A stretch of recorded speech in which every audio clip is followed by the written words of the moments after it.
Hi, everybody. Welcome to the No More Heroin Survivor Series, live from Statesville, North Carolina. I thought I wanted to say goodbye, but I was stuck in the past. Messed me up, I wanted to hurt. Just give me something to laugh. You say yes, and you don't make waves. I'm just saying, you know that I'll try, and I don't want to hide it from your life. Hi, everybody. This is Higgy, and welcome to a special edition of the No More Heroin Survivor Series. I am live in Statesville, North Carolina, with my guest, Dedicated Jones. Hey, y'all. You guys know Dedicated. You may know a little bit about her story. The No More Heroin Survivor Series is a product of nomoreheroin.org, 501c3 nonprofit, and we showcase inspirational testimonies of people that have overcome seemingly insurmountable odds to live a life of purpose and destiny. And my guest today is no exception. Please share this out. Take the time to do that.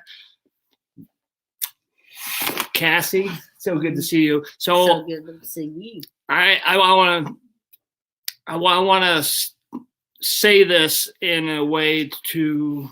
I'm not trying to draw attention to myself, but what we're going to share with you is proof that God works in our lives when asked. And when you're able to ask for help, people show up for you. So Cassie helps me on Redemption Road as my admin, and we've had multiple conversations. She lost both of her legs due to infections from her drug use, and she's going to go into that. But a friend of mine donated a scooter, and she needed transportation. So I went and picked it up and drove it up here from South Florida.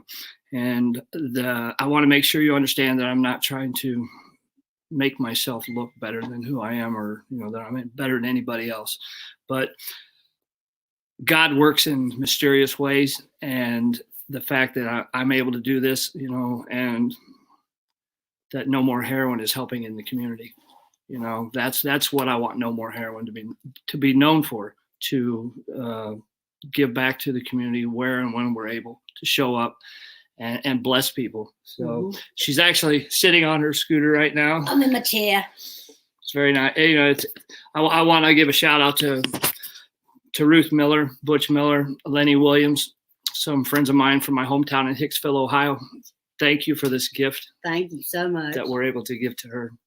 So we're gonna let Cassie give her testimony.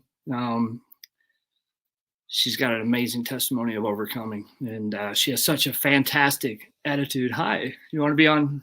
Oh, sure. Her daughter is here as well. Hello.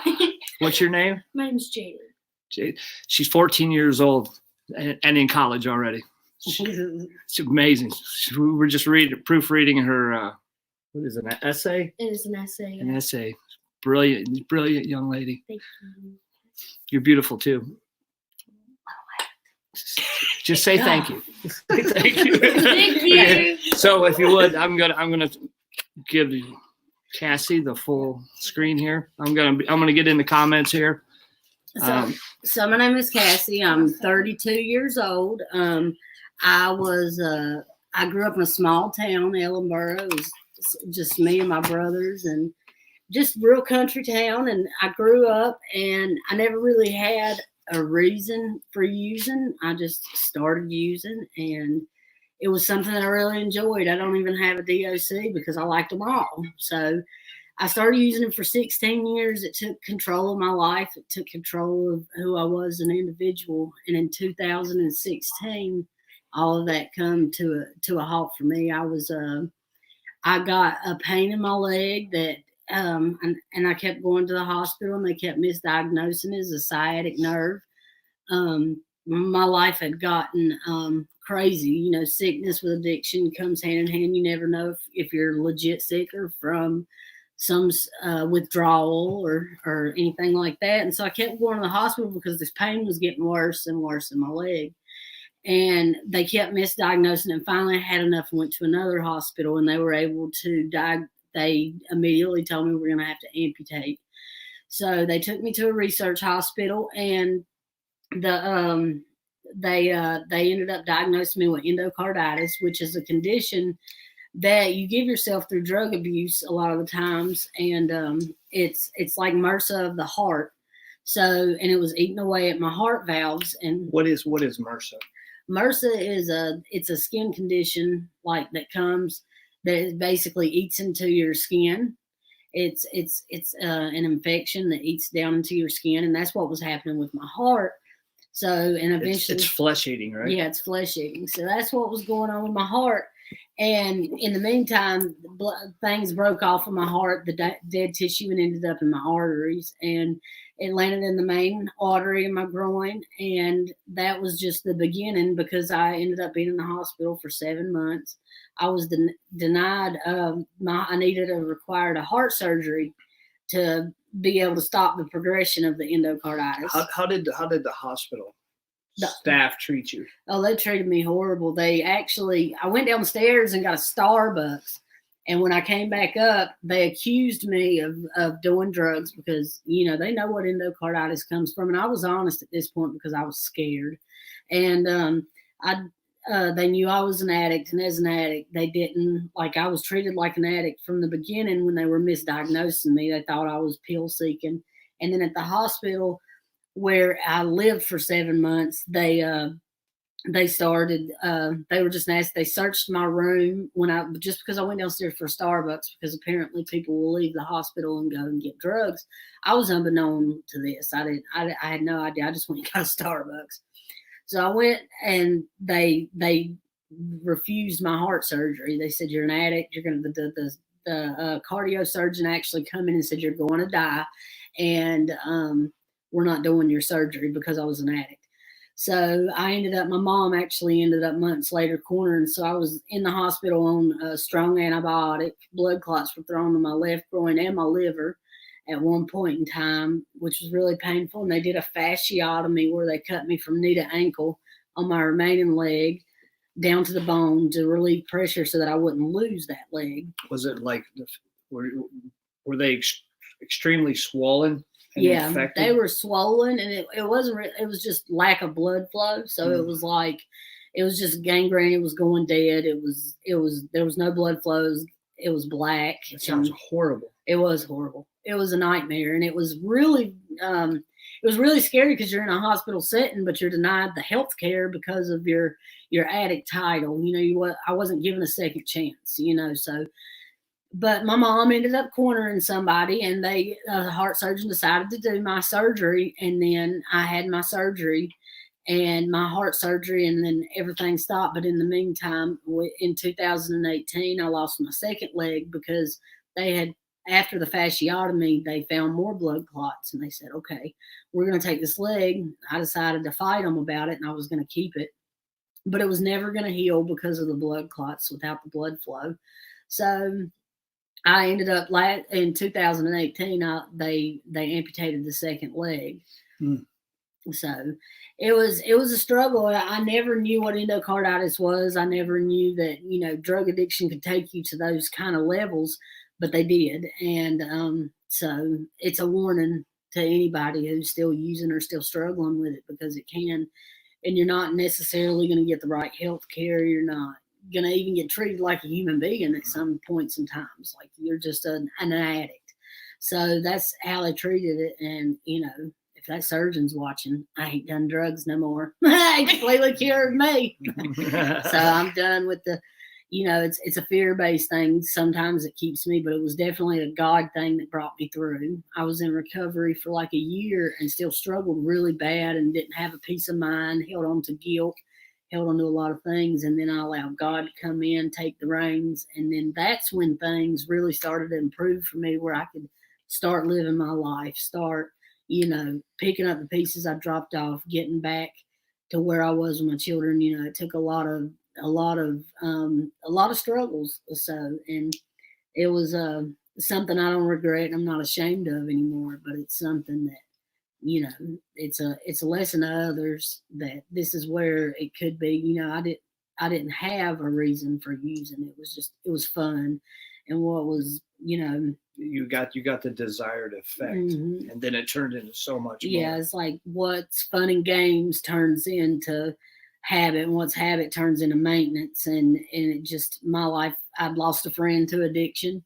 And then after that, I'd always had all these rules for my drug use. I'm not going around my family. I'm holding a job. I'm doing all this stuff. So I didn't have a reason to not use until my health and my life was compromised. So that's exactly what got me where I am now. Now I'm working on 4 years, and 4 years, so, no front. We'll go live with her on her 4-year anniversary. Believe that. So it's definitely, my life's coming back together. I'm getting my independence back, especially thanks to no more heroin in this chair. Like this really helps me to be able to do the things that I enjoy doing, just to get out and be able to do for myself. My independence has always been important. What do you do in your community? You know, there's different things like Narcan. I push Narcan. I want every home in this county to have it, know how to use it. I haven't been able to do some parts of the needle exchange part of it. That's not something I'm not ready to do, but I do that. And then, like, if our police department and stuff has different things that they call me with, and I can help with addicts in the area, and then I can, you know, just talk and telling my story and giving my strength for, you know, there is another side to this addiction. It's doesn't have to always be like this. It doesn't have to always, there's hope. You know, you can literally choose who you are and what you want to do with yourself. Boom. That's perfect. So that's just something that I do. And then I've talked to children at different functions and stuff like that in my community. And then I'm just always honest. You know, I could easily tell people, hey, this is a heart condition. This is because everybody wants to know, you know, you're walking around, riding around with no legs. They want to know, they're curious, you know, how did this happen? So I'm always honest about what happened, so that I want the word to spread that this is a possibility if you're still using, if you're still, you know, taking those kind of things for your life to get through life, that it can, you know, internally it mentally makes it worse, and it can physically really just screw you up. Yeah. So, sure. But that's I guess that's it. Let's talk about your spirituality. How important is your spirituality? That's everything. If I didn't have, like I said before, without my spirituality before, I was miserable. Like I was just, you know, woe is me. This is my life now, and I can't do the things I want to do. I can't physically do the things I want to do. I've lived in guilt for what I put my family through and things like that. But then I got back. I was a preacher's kid when I was younger. So getting back to those roots and doing it not because my family expected it of me, not because it was expected, but because it was a God thing, because it was what I really wanted for my life. Like I can't even begin to explain the feeling and the way that it just completely changed my life. I have a whole new outlook on life. It's made me so happy. Like I have my happiness back. I have a desire to do things that I never wanted to do, never thought I'd be able to get back to do. So Renee Cooper says your spirit is so beautiful. Oh, thank you, Renee. Maria Lavender. Hi, Maria. Hi, Maria. She says, love you, Chica. I love you all too. Congratulations, sister. That's from Jamie Boyd. Drew Hicks says, proud of you, girly. And I mean, I want to thank Bradley. Hey, Bradley. Jonesy. So I want to thank the recovery community, because everybody, because at the end of the beginning of last year, you know, I was really struggling with some stuff. I got back into, you know, wanting to use, like I was really fighting that an internal battle going on, and the recovery community like super pulled me through. Like it made me, I didn't feel so alone anymore, because I didn't have to, it wasn't like I was hiding who I was before, but now it's like I was bold about it. So it really kind of brought me out of that shell. And I thank every one of y'all from the recovery community. It's a beautiful thing. So yeah, it is. And thank you, Iggy and Brittany. She's on the couch. Yay. Brittany's on the couch. and thank y'all so much for everything. I mean, I have family now that I've never met. Like I thought whenever I met Hickey and them, I was going to be like all nervous. No, they're just the way they are on camera, no fronts. So it's perfect. Yeah, I can't change. But, again, I would like to thank Ruth and Butch Miller, Lenny Williams for donating this scooter, making this happen. And without you guys, it wouldn't have happened.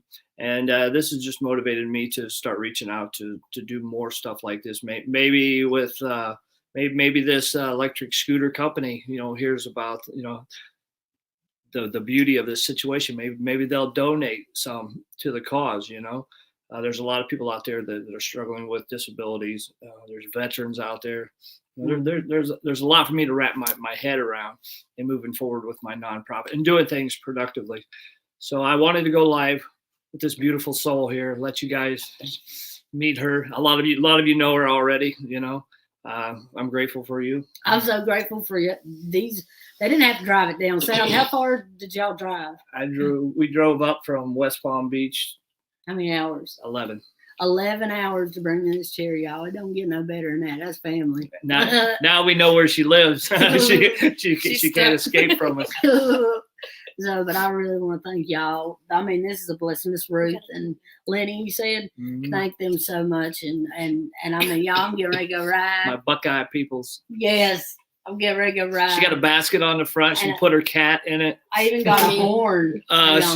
We put some B-Rain, Cloud Gang, and DJ D-Rock stickers on the back of the seat. So if any of the guys from Cloud Gang, we need stickers, guys. We need stickers. We'll sticker this need up. Any kind of merch and swag you want to send to Dedicated Jones, look her up on Facebook. Wait, wrong side. That one's in the camera.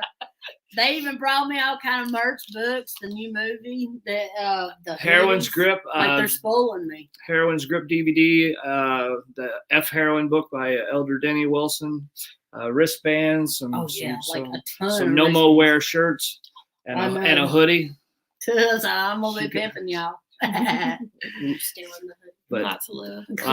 We're gonna jump off here. Thanks everybody for tuning in. Anybody watching on YouTube, we appreciate you as well. If you haven't liked the No More Heroin Survivor series on YouTube, please do that. There'll be more content going up on that in the next week or so. I have a bunch of videos I haven't uploaded yet. I just I've had too much on my plate, and I'm getting ready to take a break from social media for a little bit just to recoup. I'm grateful I am grateful to have this life today. I'm grateful to have friends like these guys and meet new people and be able to help out in the community. Love you all. Love y'all. Thanks for watching. Thanks for sharing. We're peacing out. Bye. Bye. Beautiful.